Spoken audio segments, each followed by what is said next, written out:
ಇದು ಕ್ಯಾಪ್ಸಿಕಮ್ ಬೋಂಡ. ಮಳೆಗಾಲ ಚಳಿಗಾಲದಲ್ಲಿ ಬೋಂಡ ತಿನ್ನಬೇಕು ಅನ್ನಿಸ್ತಾ ಐತೆ. ಇದು ಸಂಜೆ ಟೈಮಲ್ಲಿ ಇನ್ನೂ ಚೆನ್ನಾಗಿರುತ್ತೆ ಟೀ ಜೊತೆಗೆ. ಕ್ಯಾಪ್ಸಿಕಮ್ ಬೋಂಡ ಮಾಡುವ ವಿಧಾನ, ಸಾಮಗ್ರಿ ನೋಡ್ಕೊಳ್ಳೋಣ ಬನ್ನಿ.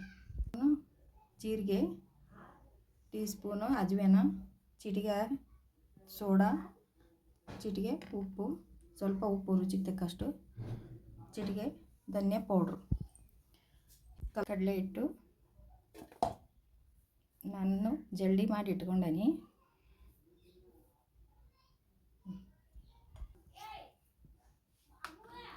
ಜೀರಿಗೆ ಹಾಕ್ತಾಯಿದ್ದೀನಿ, ಅಜ್ವೇನ ತಿಕ್ಕಿಬಿಟ್ಟು ಊಬಿ ಹಾಕ್ತಾಯಿದ್ದೀನಿ, ಸೋಡಾ,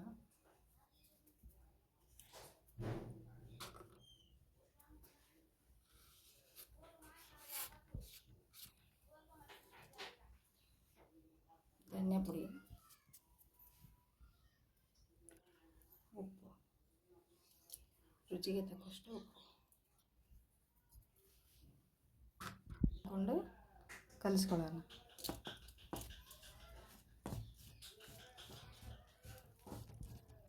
ಈ ಮೀಡಿಯಮ್ ಇರಲಿ,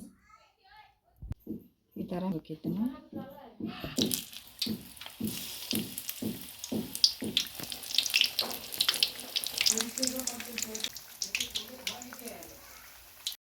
ವೀಕ್ಷಕರೇ, ಇದು ದೊಣ್ಣೆ ಮೆಣಸಿನ್ಕಾಯಿ ಬೋಂಡ.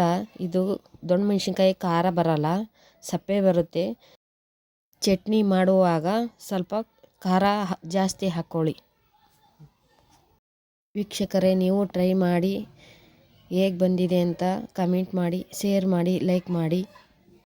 ನಮ್ಮ ಯೂಟ್ಯೂಬ್ ಚಾನಲ್ ವೀಕ್ಷಿಸಿದ್ದಕ್ಕಾಗಿ ಧನ್ಯವಾದಗಳು.